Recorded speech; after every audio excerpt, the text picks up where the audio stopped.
Hello everyone, स्वागत है आपका एक नई वीडियो के साथ। आज की हमारी वीडियो के अंदर हम स्टार्ट करेंगे एक नया subject, international business operation.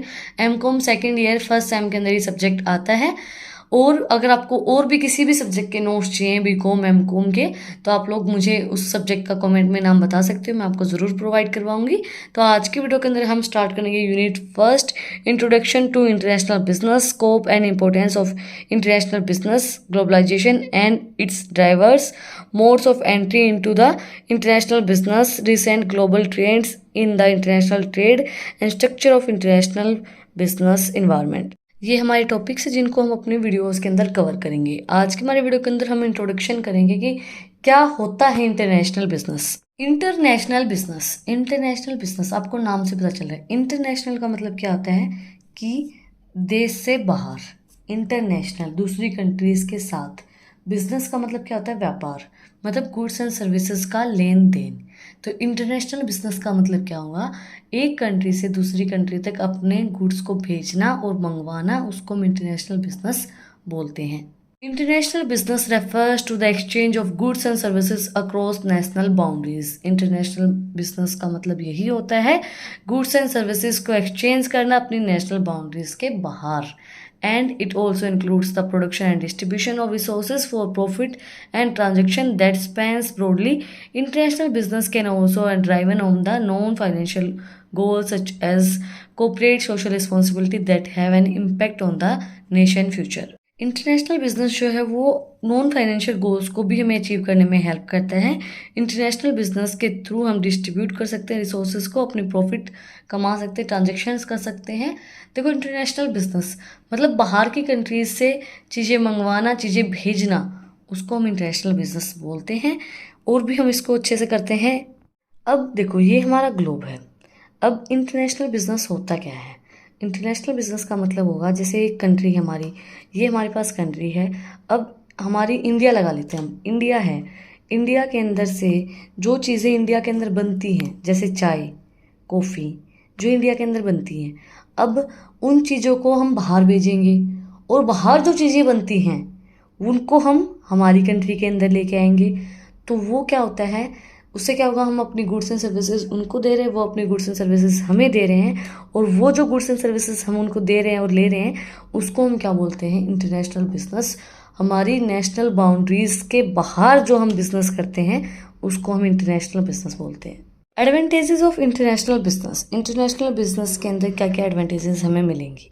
Firstly, earning through the foreign exchange. देखो, हमारी कंट्रीज़, बहुत सी कंट्रीज़ हैं, उनकी सबकी करेंसी वैल्यू अलग अलग है। किसी कंट्री की जो करेंसी वैल्यू वो अलग है, किसी की अलग है। किसी अब डॉलर की जो वैल्यू है वो हमारी कंट्री की जो करेंसी उससे ज़्यादा है, रुपये से ज़्यादा है। उसी तरीके से नेपाल की जो करेंसी है या और भी कंट्रीज़ की जो करेंसी है, उनकी जो वैल्यू है वो हमारी कंट्री की करेंसी की वैल्यू से कम है। तो किसी कंट्री की करेंसी की वैल्यू ज़्यादा है, किसी की कम है। तो जब हम उनके पास गुड्स एंड सर्विसेज भेजते हैं, देखो अब हमने कुछ चीज़ें मंगवाई अमेरिका से, भाई हम पेमेंट करेंगे रुपए में, वो पेमेंट लेंगे किस चीज़ में? डॉलर में। तो उनको क्या होगा, वो ज़्यादा अर्न करेंगे। ठीक है। अब हम क्या कर रहे हैं, अब हमने नेपाल से कुछ मंगवाया, तो नेपाल की करेंसी वैल्यू कम है और हमने उनको पैसा दिया, तो हम उस चीज़ से अर्न करेंगे क्योंकि हमें प्रॉफिट होगा, हमें ज़्यादा करेंसी नहीं देनी पड़ेगी। तो उस चीज़ से हम अर्न करते हैं। International exchange of goods and services happens beyond the borders of various places and profits can made due to currency value difference. Currency value difference की वजह से हम प्रॉफिट्स कमाते हैं। This makes the business more profitability and strengthens the economy of its human country. ये जो चीज़ है ये प्रॉफिटेबिलिटी को बढ़ाती है और इकोनॉमिक को बढ़ाने में हेल्प करती है, उसको स्ट्रॉन्ग बनाती है और भी ज़्यादा। Optimum resource utilisations. International business and trade maximise resource utilisation. This is because manufacture of goods और the global market are on a very large scale. Resource from all across the world are used in the overseas trade. International business जो होता है वो trade को maximise करने में help करता है। कि जैसे हम कई बार क्या होता है कि हमें कोई प्रोडक्ट पसंद नहीं आ रहा, अब ये नहीं बोलते कि चाइना का प्रोडक्ट हम यूज़ नहीं करेंगे, चाइनीज़ प्रोडक्ट्स हम यूज़ नहीं करेंगे। तो अब उनकी जो प्रोडक्ट है वो हमारी कंट्री के अंदर नहीं आ रहा है। तो इंटरनेशनल बिजनेस एंड ट्रेड जो है वो रिसोर्स को यूटिलाइज करने में हेल्प करता है। अगर हमें किसी भी रिसोर्सेज की ज़रूरत है तो हम बाहर से मंगवाते हैं, तो उनके रिसोर्स भी यूटिलाइज होते हैं और हमें भी उन चीज़ों का काम होता है, हमें ज़्यादा मैन्युफैक्चर नहीं करना पड़ता। This is because manufacture of goods and global market are very large scale, क्योंकि मैन्युफैक्चरिंग जब हम करते हैं वो बहुत लार्ज स्केल पे होती है। And resource from across world are use to oversea trade. और जब जो भी जैसे हमारे पास कोई रिसोर्सेज हैं, अगर हम इंटरनेशनल बिजनेस नहीं करेंगे तो हम दूसरी कंट्रीज तक कैसे पहुंचाएंगे, हम उनको नहीं पहुंचा सकते हैं ना, तो वो यूटिलाइज भी नहीं होंगे। अगर वो पहुंचेंगे नहीं तो वो यूटिलाइज कैसे होंगे। तो उसी वजह से जब हम इंटरनेशनल बिजनेस करते हैं तो जो हमारे रिसोर्सेज होते हैं वो यूटिलाइज हो जाते हैं। नेक्स्ट है हमारा achieve it's objective. International business and trades achieve their goals freely, efficiently, and global companies' primary goal is makes to efficient profit because it makes use to most advanced technology. This is easily achievable. International business जब हम करते हैं तो हम अपने trade को achieve कर पाते हैं, क्योंकि हमारे पास बहुत सी ऐसी टेक्नोलॉजी होती हैं जिससे हम अपने गोल को ईजिली अचीव कर सकते हैं। नेक्स्ट है distribution business risk. Again, in a one country, again offset in the loss in a one nation. Additionally, it is possible to export excess commodities and from one nation to another. Whatever is left over after productions can be exported by the different countries. क्या होता है कि एक country अगर gain कर रही है तो दूसरी भी, मतलब देखो, अगर हमने कोई चीज़ बाहर भेजी और वो चीज़ पैसा कमा रही है तो वो चीज़ हमारे लिए भी फायदेमंद है, वो और ऑर्डर देंगे, है ना, लोगों को पसंद आ रही है तो, और वो उनके लिए भी फायदेमंद है क्योंकि उनको भी प्रॉफिट हो रहा है। तो वही चीज़ है कि अगर कोई चीज़ गेन कर रही है तो वो हम दोनों के लिए ही बेनिफिशियल रहेगी, जो एक्सपोर्ट कर रहा है उसके लिए भी और जो इम्पोर्ट कर रहा है उसके लिए भी। नेक्स्ट पॉइंट है organisational efficiency. Increasing organisational efficiency is important because the global business sector is well organised. This ensure that they can compete in the global market, which help in the difficult without efficiency. Organisation की efficiency को increase करना बहुत ज़्यादा ज़रूरी है, क्योंकि जो global sector है वो बहुत ऑर्गेनाइज्ड होते हैं। ऑर्गेनाइज्ड, अगर आपको एक कम्पिटिटिव मार्केट के अंदर काम करना है, ग्लोबल मार्केट के अंदर अपने प्रोडक्ट को चलाना है, तो आपको एक ऑर्गेनाइज्ड वे में होना पड़ेगा और आपकी जो ऑर्गेनाइजेशनल की एफिशिएंसी है उसको इंक्रीज करना पड़ेगा। इंटरनेशनल बिजनेस जो वो उस चीज़ के अंदर हमें हेल्प करता है। नेक्स्ट है benefits for the government. Foreign exchange make cross-border account settlement possible, and the dynamic of global finance can have a big importance in the country economic and the success of the specific business. Foreign exchange क्या है, grow हमारी जो country की जो currencies होती हैं उनको exchange करने में हेल्प करता है।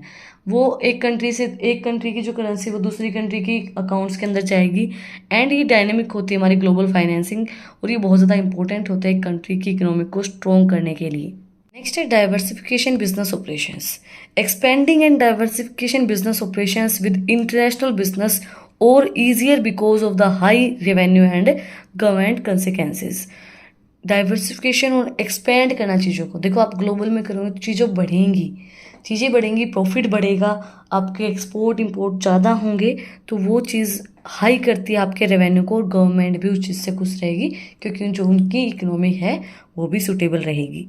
नेक्स्ट है increasing competitive capacity. It makes significant financial investment in global advertisement, superior manager marketing and technology methods are employed.